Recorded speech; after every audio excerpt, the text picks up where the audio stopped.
Here is a 5-step structure to help you assess diarrhea. Number 1 is the duration. If the diarrhea is lasting less than 2 weeks, particularly with vomiting or history of food poisoning, treat it as gastroenteritis. Send off for stool culture, enteric, parasite, viral and C. diff screen. If the diarrhea lasts longer than 1 to 2 months, then treat it as malabsorption. Send off the following tests: fecal calprotectin to look for inflammatory bowel disease, fecal elastase to look for chronic pancreatitis, a FIT test to look for colon cancer, and check TSH for hypothyroid, TTG for celiac disease, HbA1c for diabetes for autoimmune diseases, and also send off for 5-HIAA if they've got flushing with the diarrhea for carcinoid syndrome. Now with the tests, refer to a gastroenterologist who may consider doing a flexible sigmoidoscopy. Number 2 is the associated features.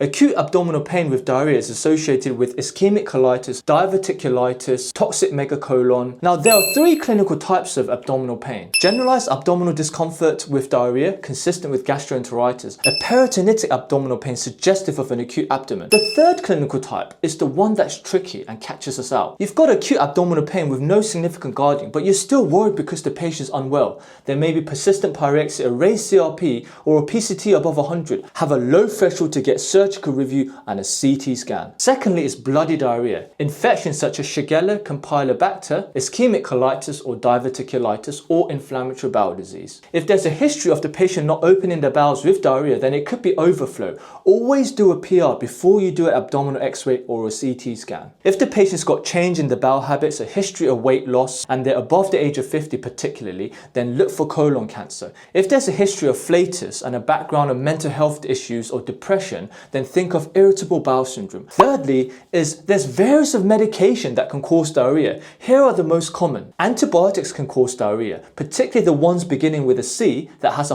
high C. diff risk, such as ciprofloxacin and carmoxyclav. Colchicine, alcohol, microscopic colitis, particularly with chronic use of SSRIs or PPIs, chemotherapy or radiation therapy induced colitis, and laxative or recreational drug abuse. Fourthly is a travel history, always discussed with a microbiologist. And fifthly is the aftermath. Patient represents with an ascending weakness. Think of acute demyelinating neuropathy such as GBS. What if the patient presents with cholecystitis or meningitis? This could be salmonella complications, particularly if there is a bacteremia. What if the patient presents with an arthritis? It could be a reactive arthritis. Now I hope you found this helpful. Practice and don't forget to subscribe.